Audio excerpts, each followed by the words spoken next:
नमस्कार दोस्तों, मैं सरिता कुमारी। आप सभी का मेरे यूट्यूब चैनल एसकेसी वीडियो क्रिएटर में बहुत बहुत स्वागत है।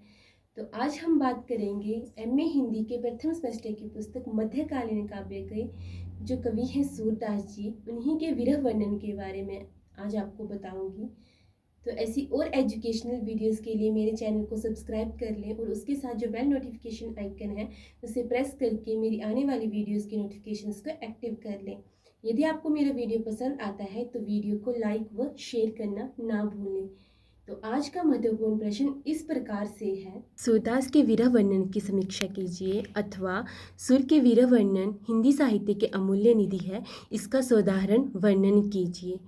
सूरदास का विरह वर्णन काव्य शास्त्र की दृष्टि से श्रृंगार वर्णन के दो भेद हैं, शोक श्रृंगार और वियोग श्रृंगार। तो विरह श्रृंगार के पुनः चार उपभेद हैं। पहला है पूर्वराग, दूसरा है मान और तीसरा है प्रवास और चौथा है करुणा।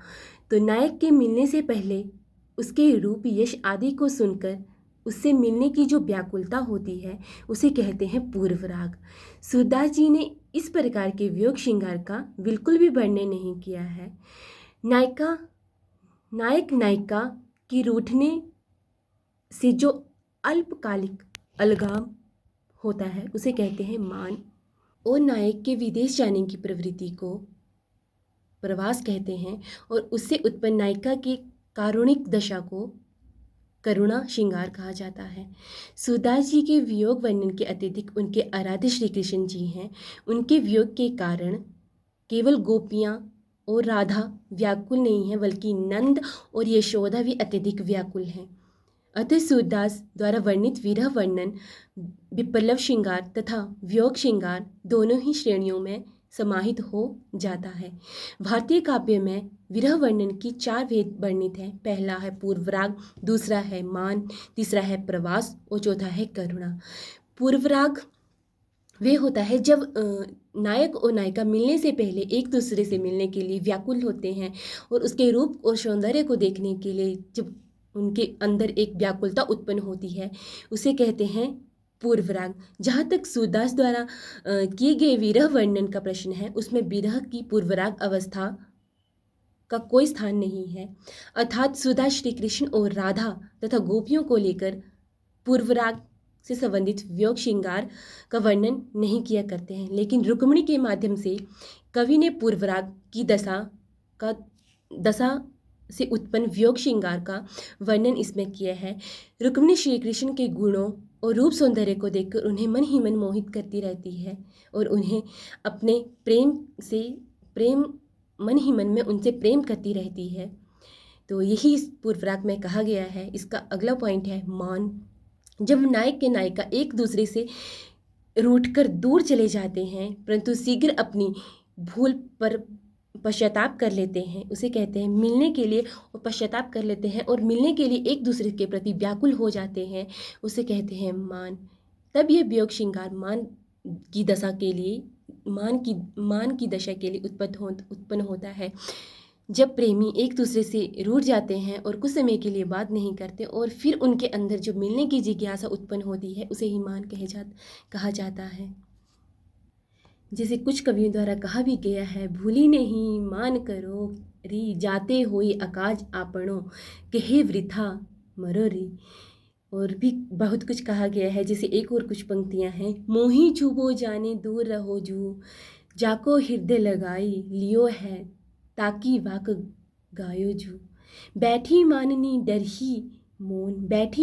डरही मोन, मनो सिद्ध समाधि सेवत सुरनी साधे पोन।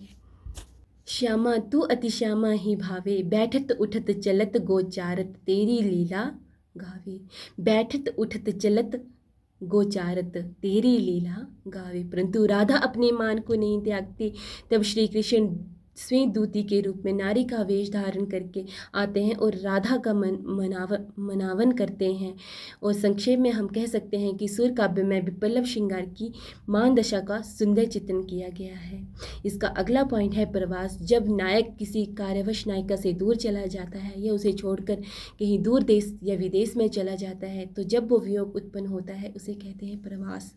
सूरदास ने भ्रमर गीत में विप्लव श्रृंगार के प्रवास दृश्य पर अनुपम पदों की रचना की है। नायक श्री कृष्ण जब राधा तथा गोपियों को छोड़कर मथुरा से चले जाते हैं तो लौटकर नहीं आते, तब राधा और गोपियों के बीच जो दशा व्यथा उत्पन्न होती है उसे कहते हैं प्रवास। जैसे कहते भी हैं, चलन चलन श्यामा कह लोन कोहू आयो, नंद भवन भनक सुनी कंस कही बढ़ायो।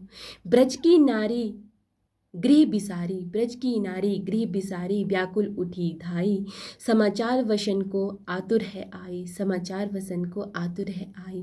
प्रीति जानी हेत मनी, प्रीति जाने हेत मनी, विलखी वदन ढाड़ी, मानहूँ वे अति विचित्र, चित लिखी काड़ी, चित लिखी काड़ी।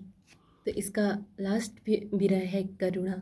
सुधा जी ने वियोग श्रृंगार में करुणा वेद के अंतर्गत भी गोपियों को विरह वर्णन तत्का बड़ा ही सुंदर मार्मिक वर्णन किया है। उपयुक्त उदाहरण से हम गोपियों की करुणा दशा का वर्णन कर सकते हैं और अतः संक्षेप में हम कह सकते हैं कि सूरदास जी ने अपने काव्य में वियोग श्रृंगार का भी बहुत ही अच्छा वर्णन किया है और रस राजतत्व का तक पहुंचाया है। इश्क क्षेत्र में सूर की समता करने वाला, विरह वेदना का इतना विस्तृत और गंभीर अनुभव करने वाला कोई कवि दिखाई नहीं देता। सूर पल्लव श्रृंगार का अद्वितीय कवि हैं। उन्हें सुरसागर में वियोगजन्य नाना प्रकार के मानसिक दशाओं की तरंगे उत्पन्न होती हैं। हृदय में घनी भूत पीड़ा होती है, हृदय में बहुत अत्यधिक पीड़ा होती है। ये वियोग श्री कृष्ण के कारण कितना अंत तक ले जाता है। ये वियोग हमें कितना सहना पड़ेगा। राधा और गोपियाँ मन ही मन सोचती रहती हैं। आपको मेरा वीडियो कैसा लगा कमेंट बॉक्स में ज़रूर लिखें। यदि आपको मेरा वीडियो पसंद आया है तो इसको लाइक व शेयर करना ना भूलें। Thanks for watching.